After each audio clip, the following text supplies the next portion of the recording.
Introdução. Cantando sobre os ossos. A fauna silvestre e a mulher selvagem são espécies em risco de extinção. Observamos, ao longo dos séculos, a pilhagem, a redução do espaço e o esmagamento da natureza instintiva feminina. Durante longos períodos, ela foi mal gerida, à semelhança da fauna silvestre e das florestas virgens. Há alguns milênios, sempre que lhe viramos as costas, ela é relegada às regiões mais pobres da psique. As terras espirituais da mulher selvagem, durante o curso da história, foram saqueadas ou queimadas, com seus refúgios destruídos e seus ciclos naturais transformados à força em ritmos artificiais para agradar os outros. Não é por acaso que as regiões agrestes e ainda intocadas do nosso planeta desaparecem à medida que fenece a compreensão da nossa própria natureza selvagem mais íntima. Não é tão difícil compreender por que as velhas florestas e as mulheres velhas não são consideradas reservas de grande importância. Não há tanto mistério nisso. Não é coincidência que os lobos e coiotes, os ursos e as mulheres rebeldes tenham reputações semelhantes. Todos eles compartilham arquétipos instintivos que se relacionam entre si e, por isso, têm a reputação equivocada de serem cruéis, inatamente perigosos, além de vorazes. Minha vida e meu trabalho como analista junguiana e cantadora, contadora de histórias, me ensinaram que a vitalidade esvaída das mulheres pode ser restaurada por meio de extensas escavações psíquico-arqueológicas nas ruínas do mundo subterrâneo feminino. Com estes métodos, podemos recuperar os processos da psique instintiva natural e, através da sua incorporação ao arquétipo da mulher selvagem, conseguimos discernir os recursos da natureza mais profunda da mulher. A mulher moderna é um borrão de atividade. Ela sofre pressões no sentido de ser tudo para todos. A velha sabedoria há muito não se manifesta.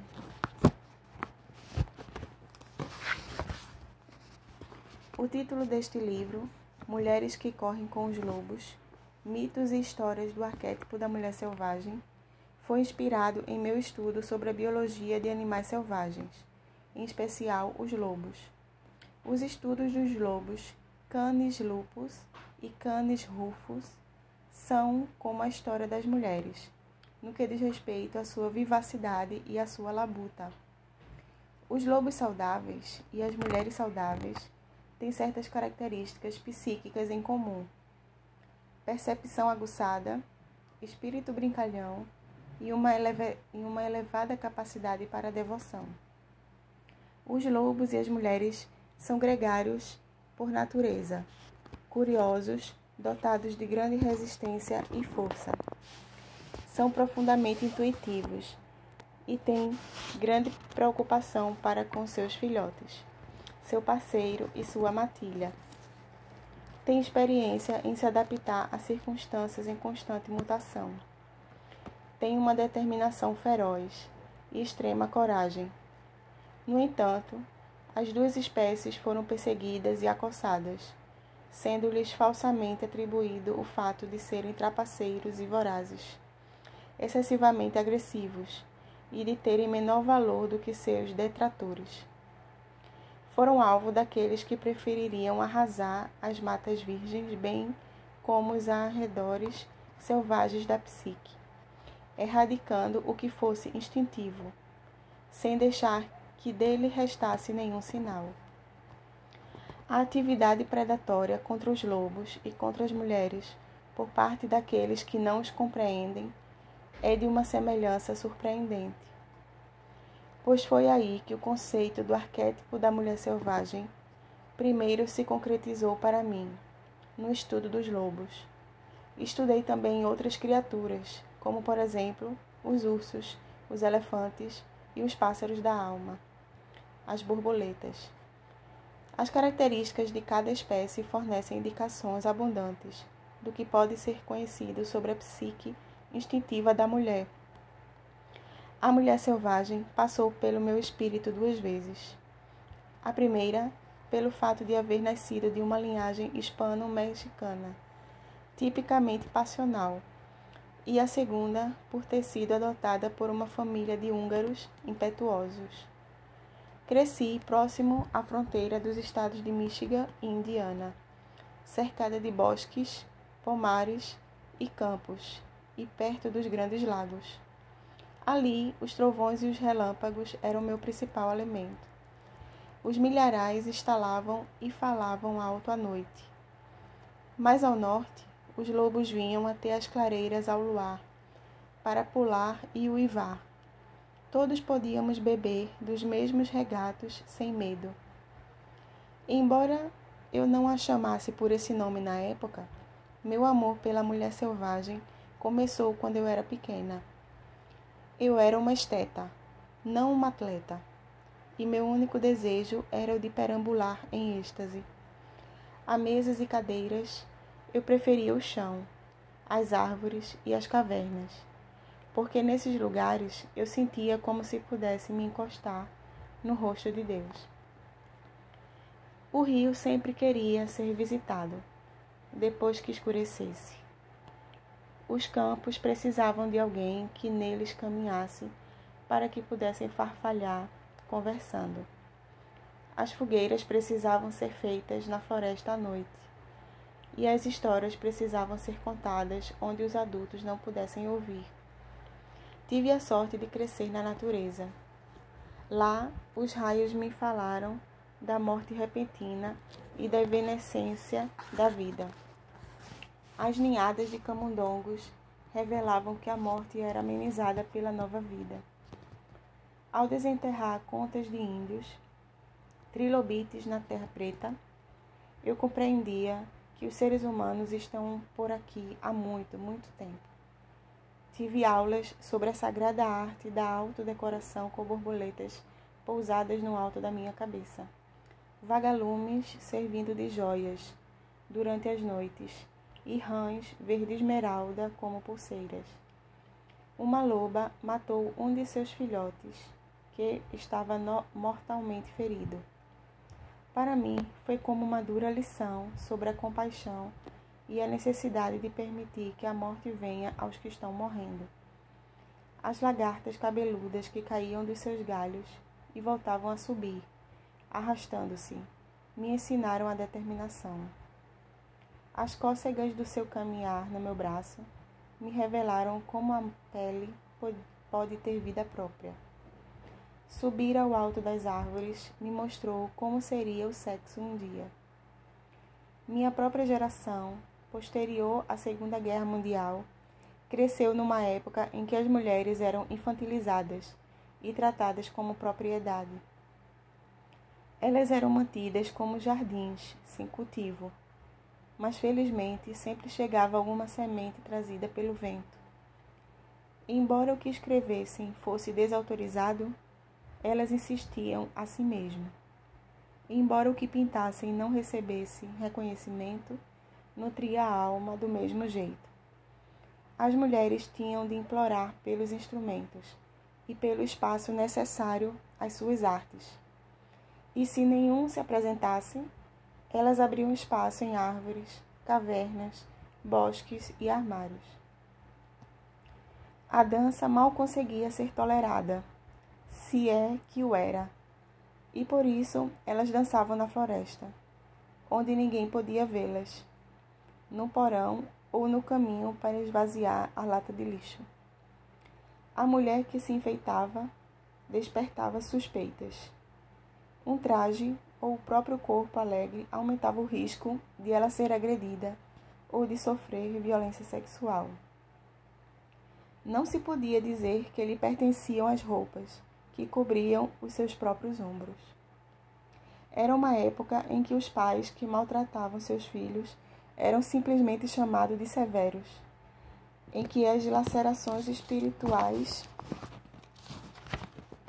de mulheres profundamente exploradas eram denominadas colapsos nervosos.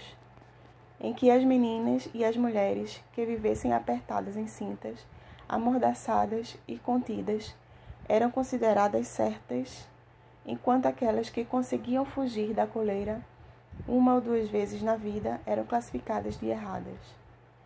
Por isso, igual a muitas mulheres antes e depois de mim, passei minha vida como uma criatura disfarçada.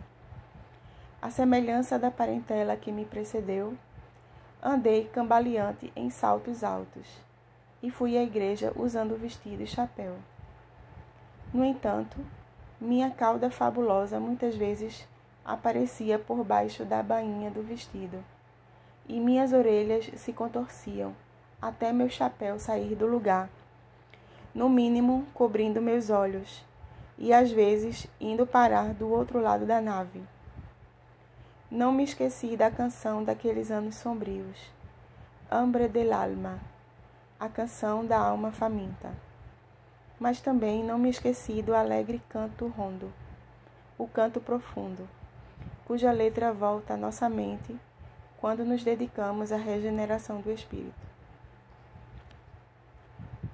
Como uma trilha que atravessa a floresta e vai cada vez diminuindo mais, até quando parece se reduzir a nada.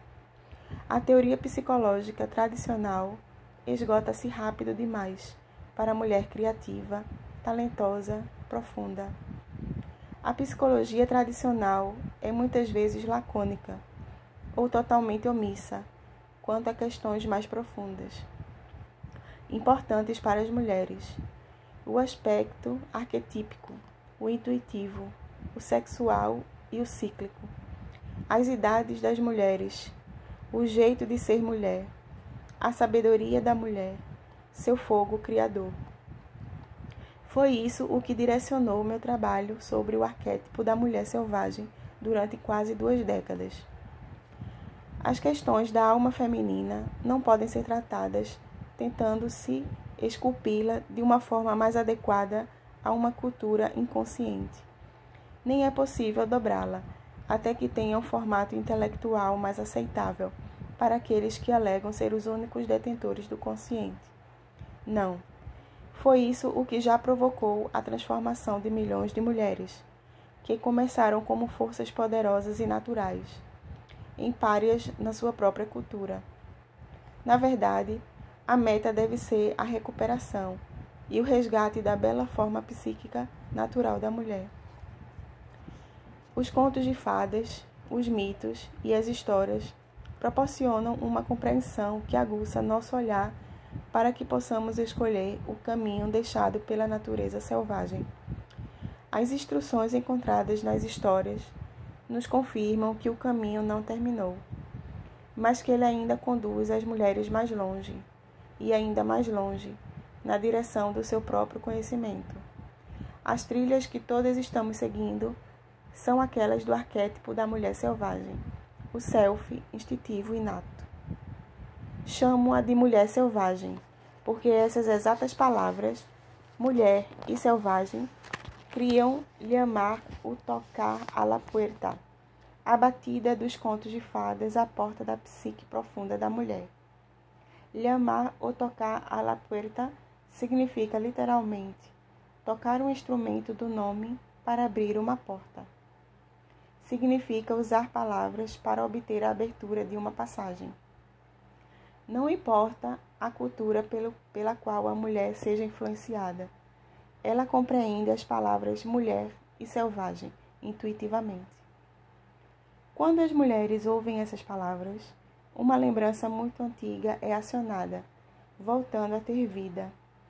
Trata-se da lembrança do nosso parentesco absoluto, inegável e irrevogável, com o feminino selvagem.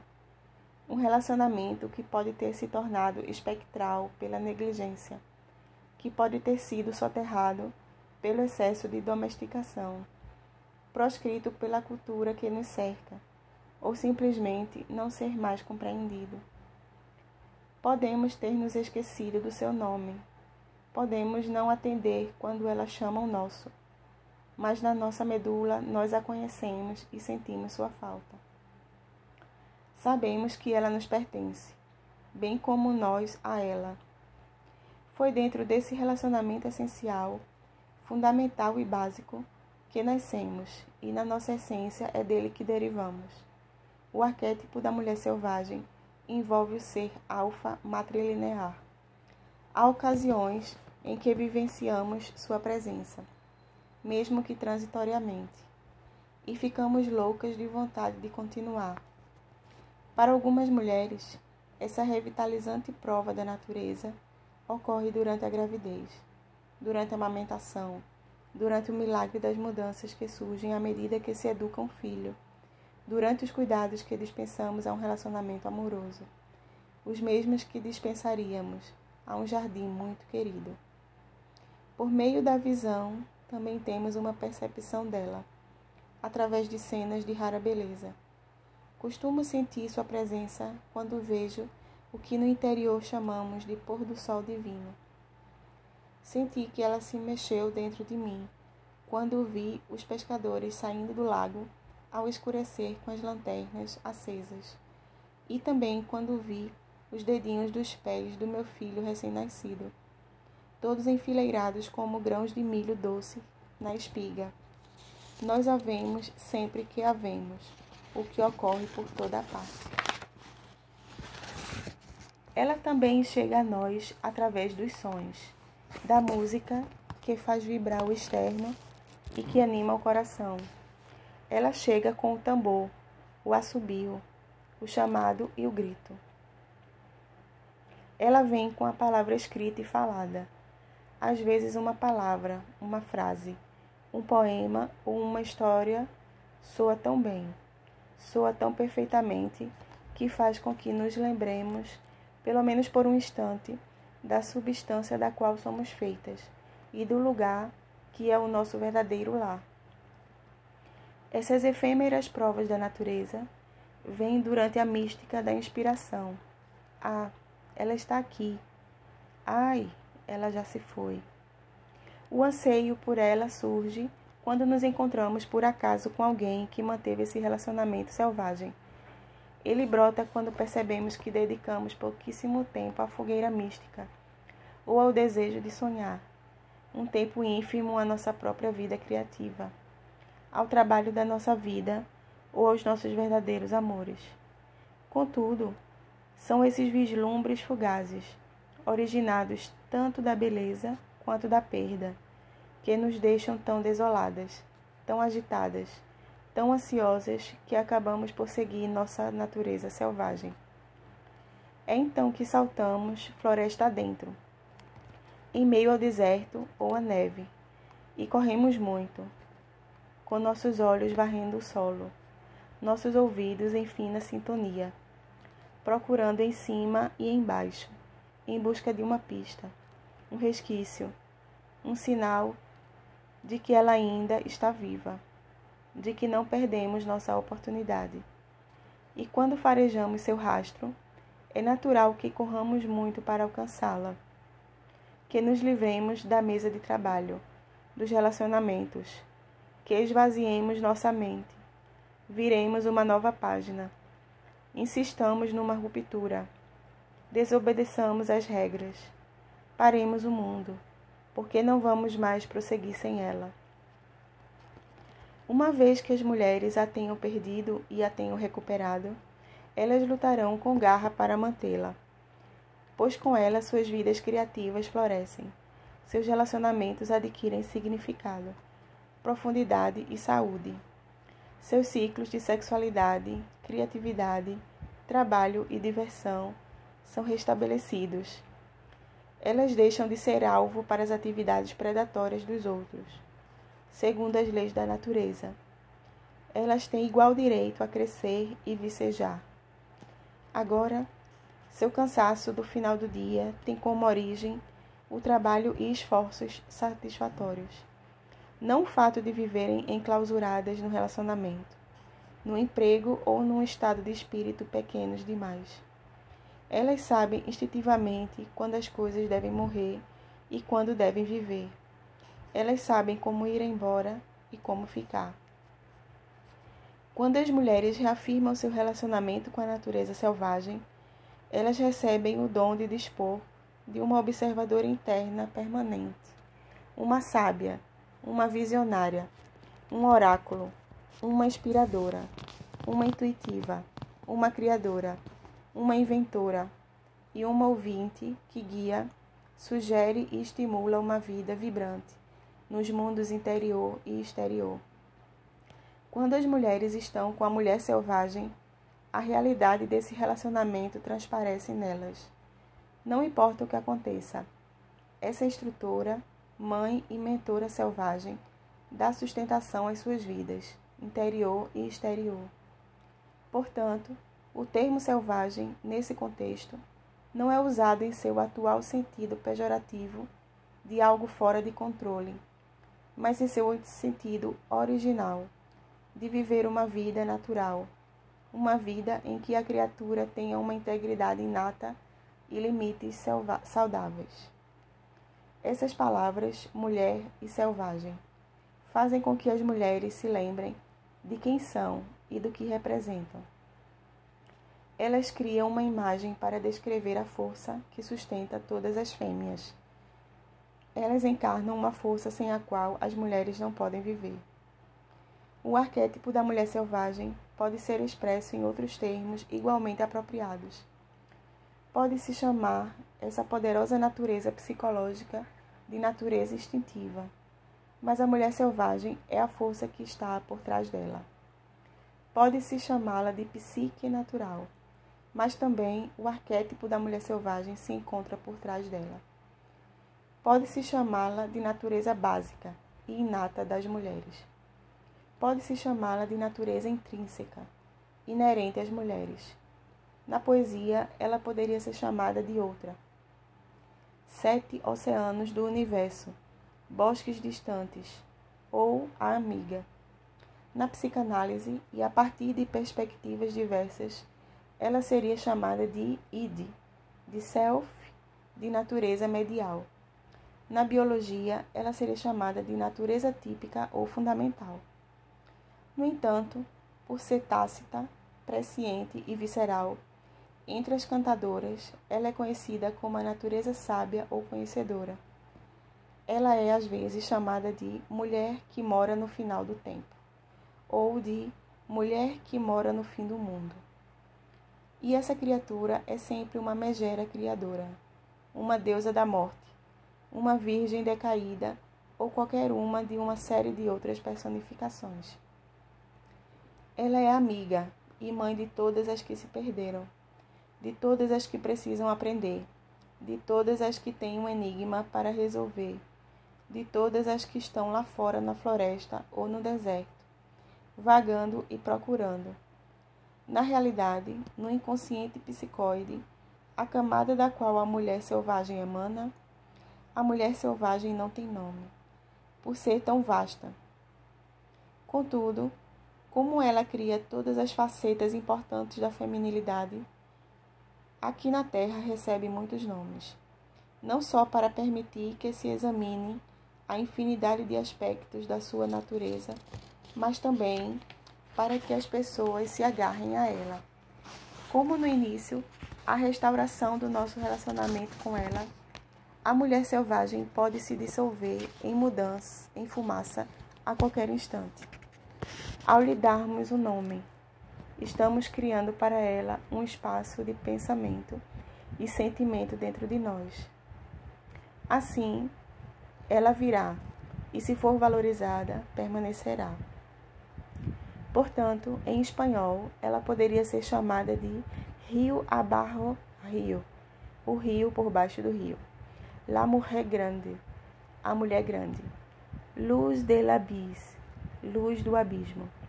No México, ela é la loba, a loba. E la huesera, a mulher dos ossos. Em húngaro, ela é chamada de o Erdoben, aquela dos bosques, e Rosomak, o carcaju. No idioma navarro, ela é Nasserhadzada, a mulher-aranha, que tece o destino dos humanos e dos animais, das plantas e das rochas. Na Guatemala, entre muitos outros nomes, ela é Humana del Niebla, o ser de névoa, a mulher que vive desde sempre. Em japonês, ela é Amaterasu Omikami, a força espiritual, que gera toda a luz, toda a consciência.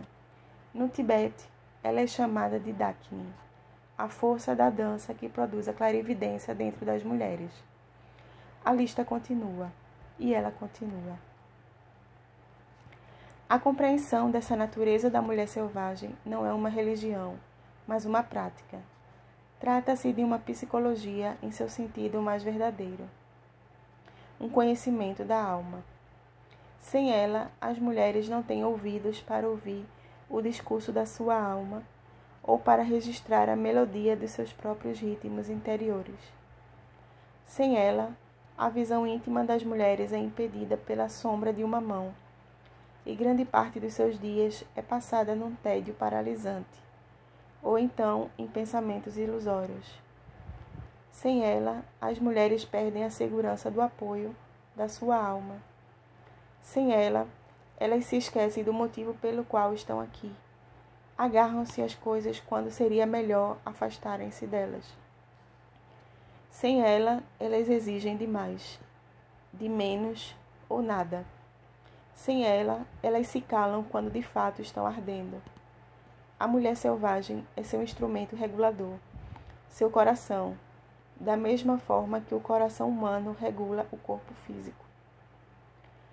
Quando perdemos contato com a psique instintiva, vivemos no estado de destruição parcial.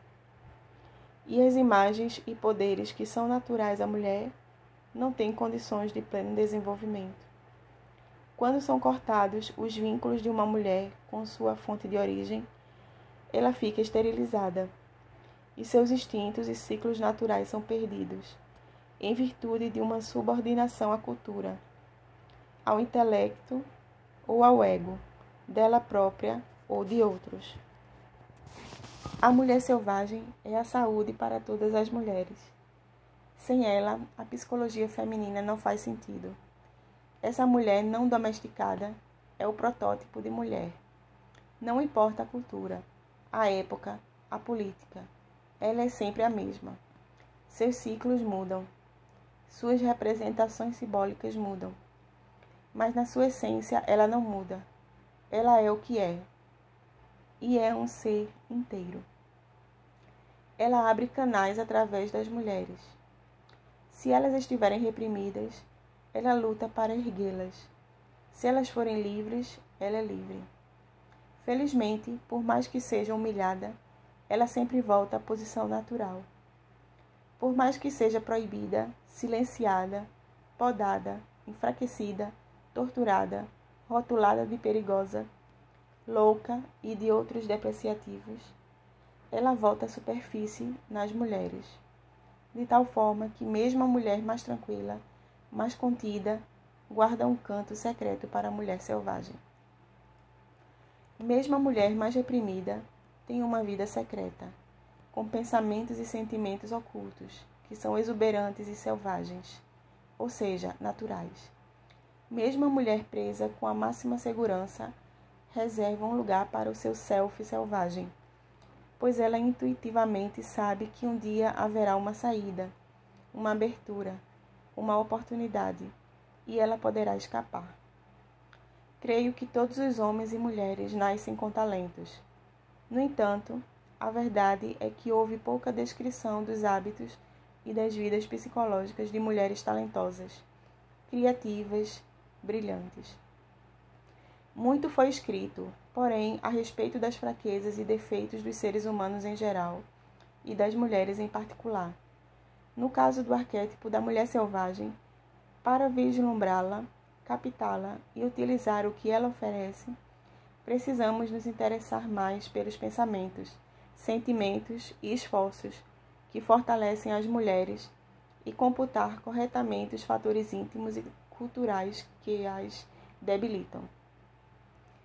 Em geral, quando compreendemos a natureza selvagem como um ser autônomo, que anima e dá forma à vida mais profunda de uma mulher, podemos começar a nos desenvolver de um modo jamais considerado possível. Uma psicologia que ignore esse ser espiritual inato, central à psicologia feminina, trai as mulheres, suas filhas, netas e todas as suas descendentes futuras. Portanto, para que se aplique um bom medicamento às partes feridas da psique selvagem, para que se corrija o relacionamento com a mulher selvagem, será necessário classificar corretamente os distúrbios da psique. Embora na minha profissão clínica disponhamos de um bom manual estatístico e diagnóstico e de um considerável volume de diagnósticos diferenciais, bem como de parâmetros psicanalíticos que definem a psicopatia através da organização ou da falta dela, na psique objetiva e no eixo ego-self. Existem ainda outros comportamentos e sentimentos típicos que, a partir do sistema de coordenadas da mulher, descrevem com impacto qual é o problema. Quais os sintomas associados aos sentimentos de um relacionamento interrompido com a força selvagem da psique? Sentir, pensar ou agir, segundo qualquer um dos seguintes exemplos, representa ter um relacionamento em parte prejudicado ou inteiramente perdido com a psique instintiva profunda.